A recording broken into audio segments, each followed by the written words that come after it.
tell us what Kevin does for a living, too. What's that? What does Kevin do for a living? He was a chief of police and a sheriff out there in Wyoming.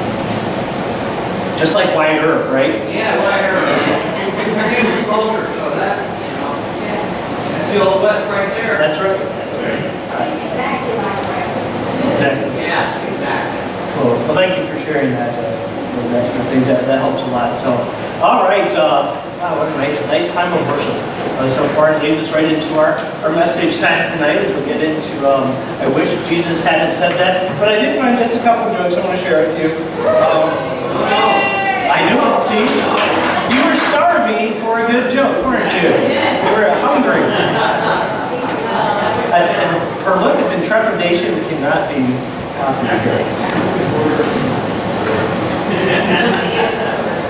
If you're a librarian, you will appreciate this one. What? Steph. What did the chicken say when it got to the library?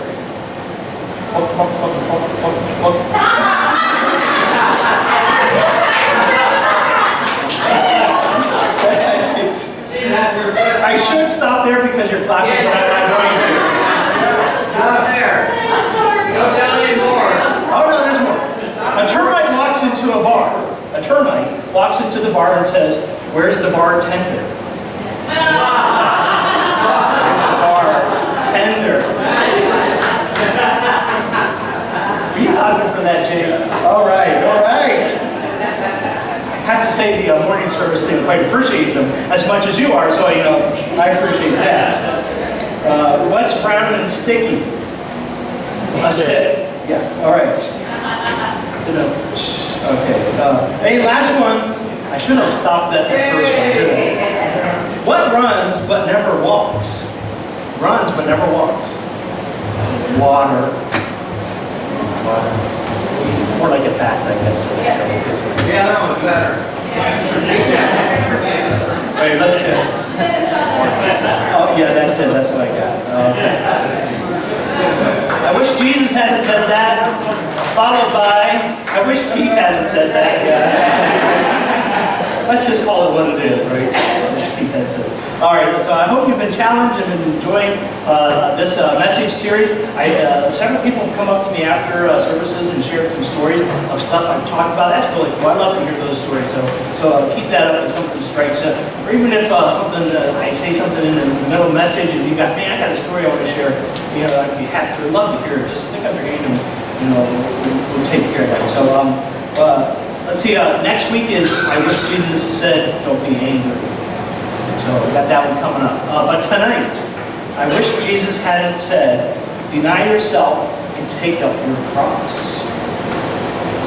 Deny yourself and take up your cross. That's what he said. So we're going to look at Matthew 16 is where we find this.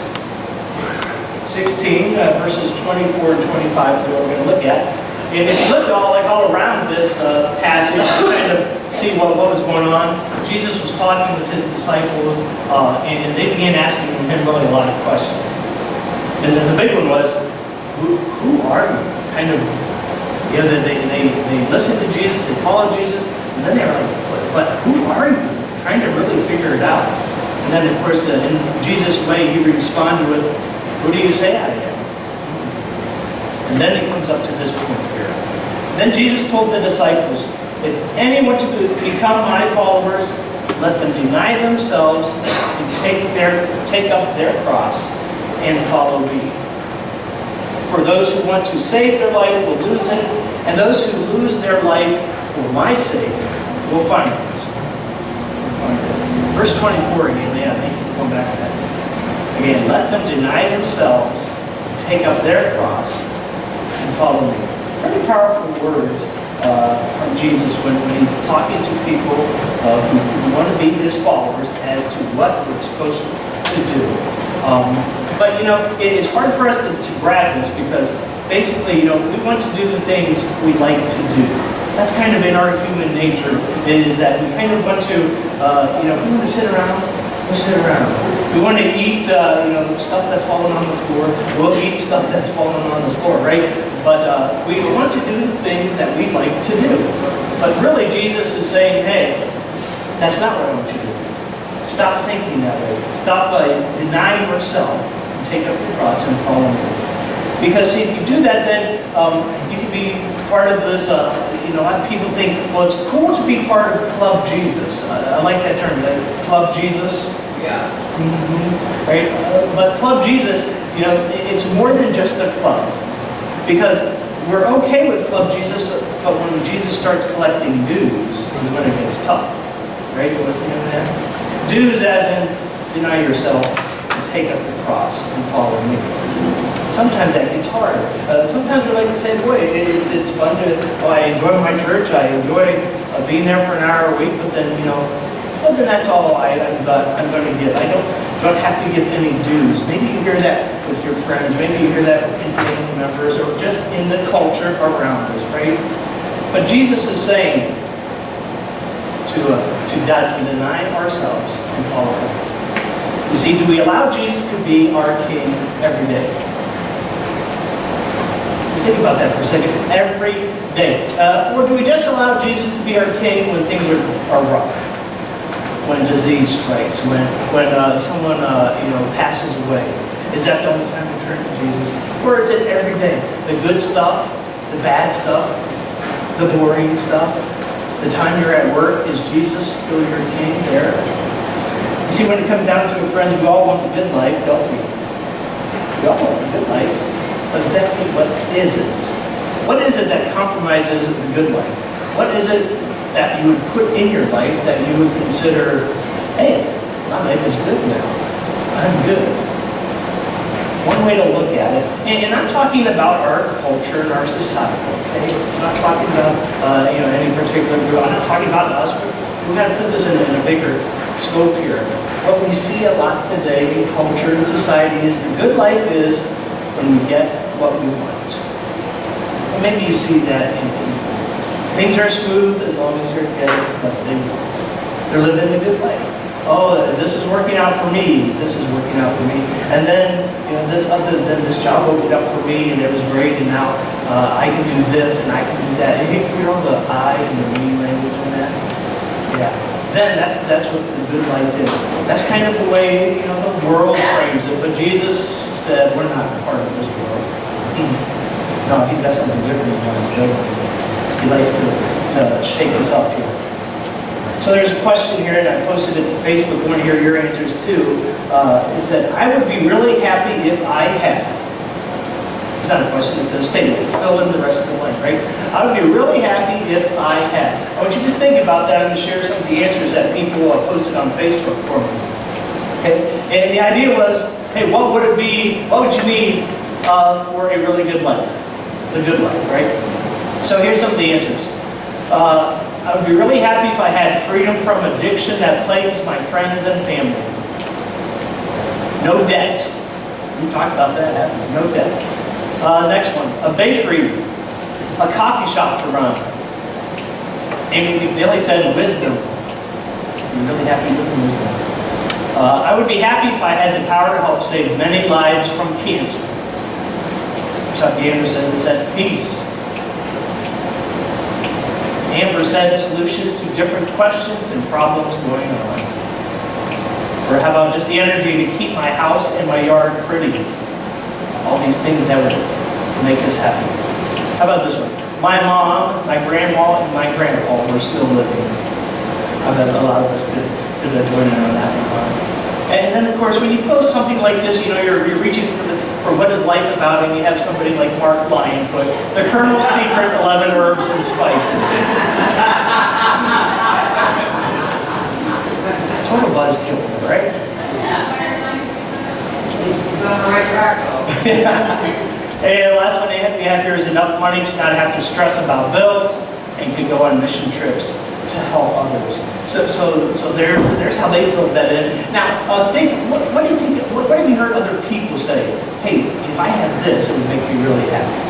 Well, what have you heard people? Maybe in conversations at work or with strangers, and anybody said, if I just had this, life would be good. Have you heard anything? What have you heard? More money. Anybody else hear that one? More money. A better job. A better job. New home. Just more stuff, right? Just more stuff. Great gift of all eternal life. Is that what everyone says, Don? Everyone says, I know. Okay. You hang around good people, don't you? Yeah.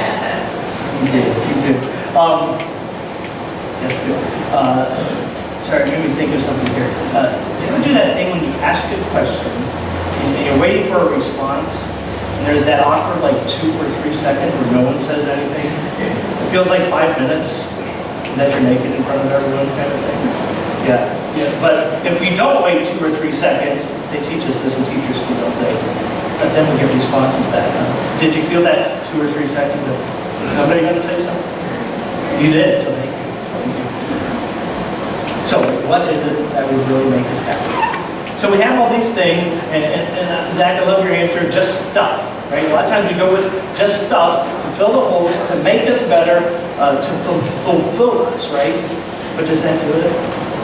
Maybe for a little bit, but not for a long time. You see, then Jesus walks into our world, and he tells us to deny ourselves, take up our cross, and follow me.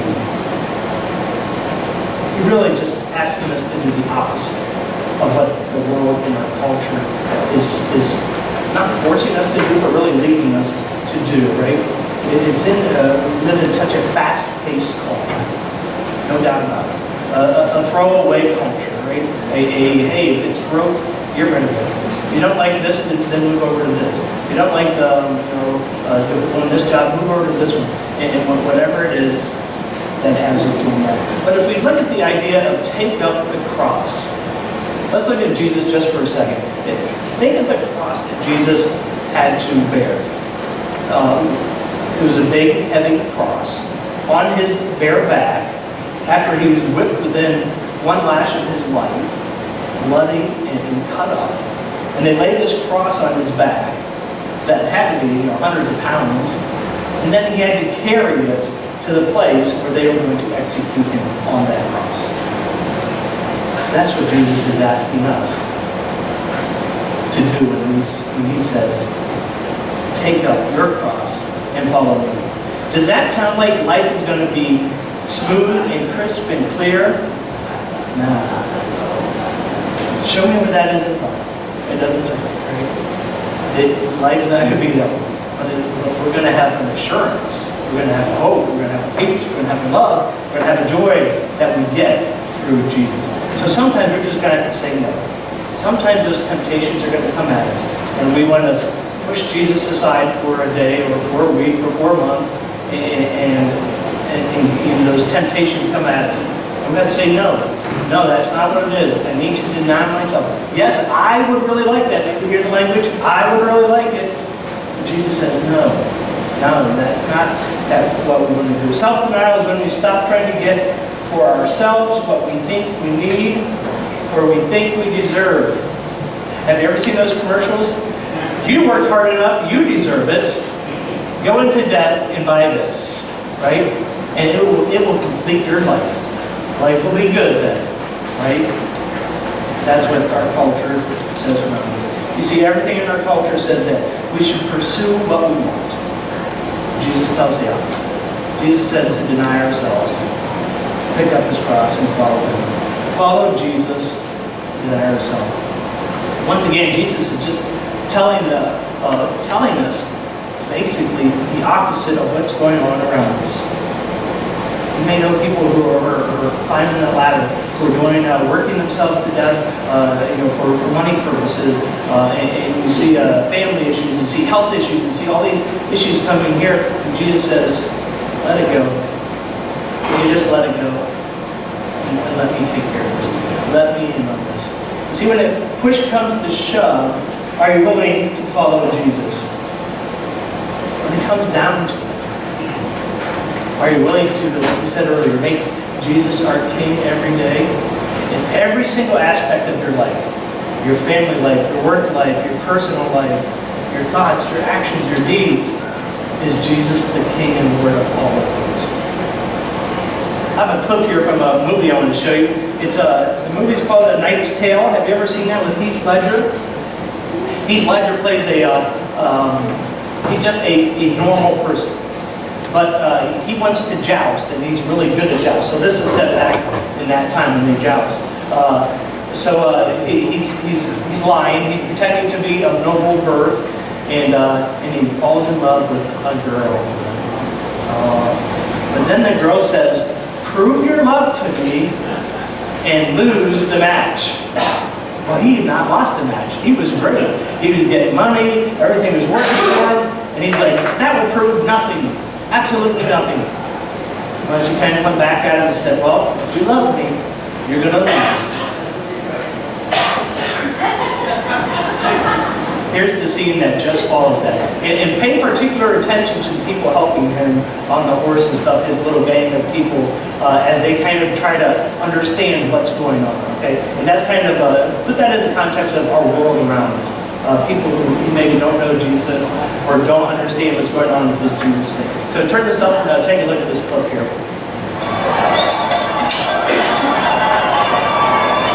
Oh, his horse's flanks. Maybe where he comes from, it means love.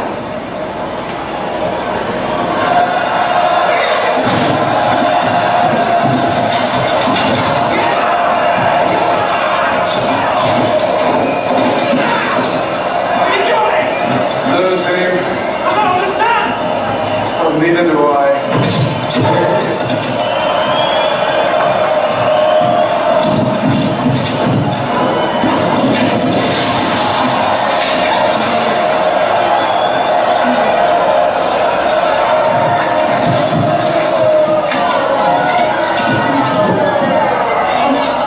He loves me.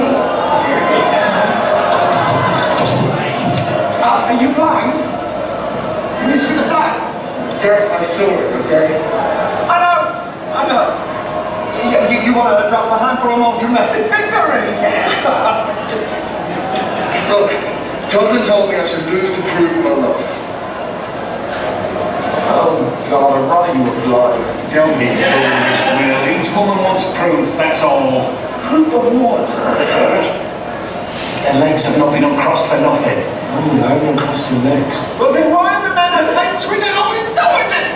Because...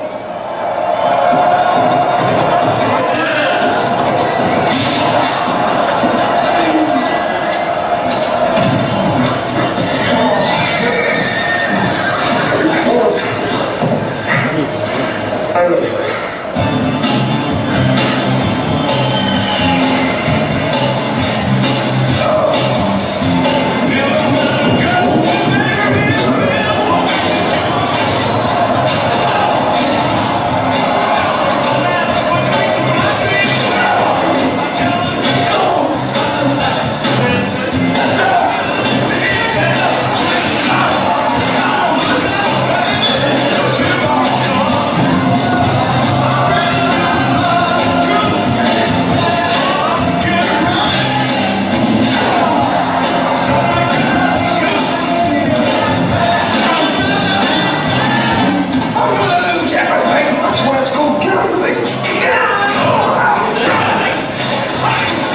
It's very romantic, though.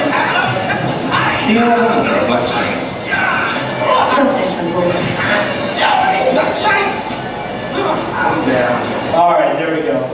So you can see how much they struggle with this idea of losing in order to prove something. And really, this is discipleship at its most basic.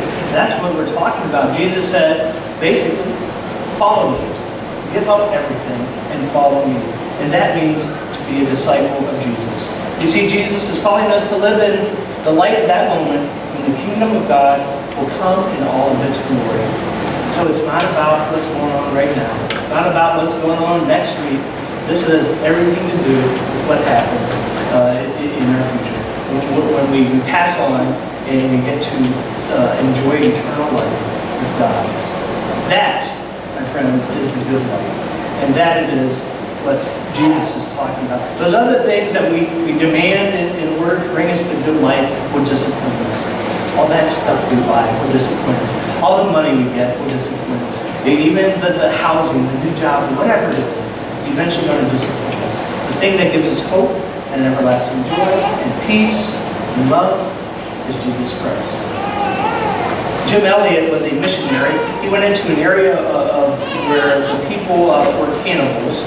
And then they also had long spears, very long spears.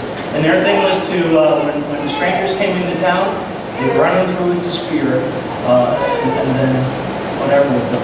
Well, Jim Elliot was called to go be a missionary to them. He struck up a relationship, thought things were going well, then one day it all turned on a dime. They savagely beat him and took care of him. He died from that. Now his wife, a couple of years later, get this, she actually went back to that same area, back to those exact same people, and began continuing to minister to them until most of them turned their life over to Jesus Christ. And Jim Elliot had this quote here: "He is no fool who gives what he cannot keep to gain what he cannot lose." He is no fool who gives what he cannot keep to gain what he cannot lose. Jesus asked us to deny ourselves, to take up our cross and follow him. Sometimes that's a tough thing to do, but I'm glad he said it. Right? It's one of those things that resets us. It gets us back to the basics of what discipleship is. I'm a follower of Jesus Christ, and this is what I have to do. Let's have a word of prayer before we get into our communion time. Dear God, we thank you so much for this time together. And Lord, we thank you for those words in the book that just sometimes they're hard to do. We read them and we think about them. Lord, we know that there's areas in our life where we're trying to fill with things other than you. God, tonight, we want you to fill those spots. We want you in our life. We want restoration, refreshing. We want to commit to help us, Lord, to not be selfish. Help us to deny that we might follow you and let you lead us in life. On this amazing adventure that we know where you will take care of us, you will love us, you will guide us, you will teach us. Lord, be with us. Lord, change us. In the name of Jesus, amen.